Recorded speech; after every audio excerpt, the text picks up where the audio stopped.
Okay, hi guys. So, interesting one here. So obviously disc bulges and sciatic pain can go hand in hand pretty commonly. But it's also one of the, if you want my opinion, one of the easiest things to understand, one of the easiest things to rectify. The challenge is making my client acutely aware of the mechanics at play and how they can influence those mechanics with their day-to-day behaviours and basically understand the cause and effect as to what's going on. So Aidan came in, went on holiday over Christmas, had a 5-hour drive somewhere, sat in the car, went for a swim, and then had a bit of a major flare-up in his sciatic pain, came back. So for him, I knew it was an active disc bulge, because basically the second he walked in the door, left leg was very weak, particularly the left calf, almost drop foot, but not quite. Lots of sciatic pain going all the way down into his calf, into his foot when it was at his worst as well. It's actually one of the easiest things if someone's got a sciatic pain caused by a disc bulge. It's one of the easiest things to identify and one of the very easiest things to kind of control as well, because if you understand mechanics at play, we can almost on and off switch between different positions. You can feel instantly that feedback. So what we did here to kind of, proof of concept or proof of the mechanic at play is I got him to sit down, add some compression first of all. There wasn't really a major change, he had a slight bit of discomfort on the right side of his back, but the actual sciatic pain didn't change until we put him into flexion and then added the compression. Yeah, I can't really feel it. Now pull into that weight plate again. Yeah, I can feel that starting to come back. Sciatica pain's coming back. So what's happening at play there is as we go into compressed flexion, so imagine this is the front side of our spine here, the front side of our disc. As we slump forward, so as Aidan slumps forward, he's putting pressure in front of that disc, and that's forcing that nucleus, that material, inside the center of the disc out towards the back. And as we add compression, we can see it increases that bulge. It's forcing nuclear material out for the annulus fibrosus out towards that nerve root, and instantly he got that feedback. He could feel that nerve has been irritated. His sciatica felt worse. So if we get that, it's one of the easiest things to test for. We know straight away the mechanic of the injury is too much compressed flexion. So what we need to do then is, we understand the mechanic of compressed flexion is making it worse, we need to spend some time in the opposite position. So we need to be in decompressed extension. So what we do here is we're using a disc recovery position. So those familiar with the work of Professor Stuart McGill, or Dr. Andrew Locke, or even Robin McKenzie, will understand the effect of the mechanical effect of going into decompressed extension. So if we're compressed flexion forces our bulge out towards our nerve roots and makes the bulge worse. If we go the other way into extension, we now compress the rear of the disc, and we're generating force to push the material back into the center of the disc. And we'll actually pull that bulge or that herniation slightly back in. And what you do is spend sort of 3 to 5 minutes in this position, and we'll get that kind of effect. So what I'm not doing is I'm putting them right up in his elbows, because that's usually a bit too aggressive for most people, but just 1 or maybe 2 fists under the chin is enough extension in that position to kind of get that effect.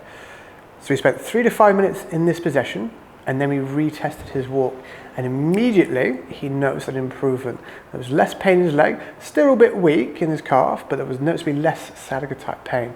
So straight away between that compressed flexion test and using that disc recovery position with the decompressed extension, we know straight away he's got an active disc bulge, but also we understand exactly what he needs to avoid to let that disc bulge heal, because it will eventually, if we take away enough of the compressed flexion, that disc bulge will gristle, harden and heal, and his sciatica will disappear.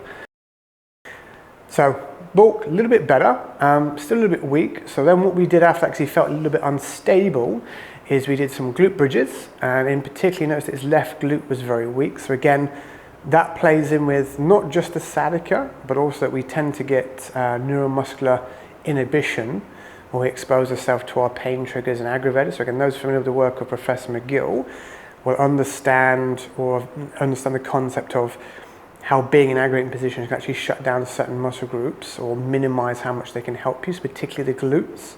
So obviously core and glutes is the big two for a lot of people. So when he exposed himself to his aggravator, not only did he freshen his disc bulge, which was giving the sciatic pain, but what was making him unstable was he's almost starting to paralyze the signal, the engrams, the neurological engrams that were feeding his glutes, particularly his left glute. And you can see on these glute bridges, when I go to change the other angle, you can see that left leg isn't quite getting the same angle out towards the side as the right, because he's finding it hard to get the glute to control external rotation against the band. So we did 3 sets of glute bridges, we retested his walk, he noticed an improvement again, so now he felt a bit more stable, a bit easier to walk, but still something was missing. So what we did next is we did some level 1 side bridges to really lock in stability above the hip. So again, it's very common if someone's got one weak glute, the stability, the lateral stability above that side generally tends to be very weak as well. Just that for each person, some people need to do lateral stability first, then do the glutes. Other people need to do the glutes first and then go back and do the lateral stability. So for Aidan, we did the glutes first, then we did the lateral stability. And on this last walk, you can see he's almost back to a normal walk and the left leg's almost behaving the same as the right. We're very close to. It's about 90% there straight away. So already in 25 minutes of focused work, understanding the problem, we've got a positive result straight away. And that's what really should happen with back issues, is if we've understood the problem and we're using the right tools in the right way, we start to get improvements very, very quickly. Certainly between days and after a couple of weeks, there should be night and day differences between what's going on in terms of pain and how that limb's performing. So again, disc bulges, probably the easiest thing, in my opinion, to investigate, provoke and understand. And again, that compressed flexion makes it worse because it forces the bulge out towards the back.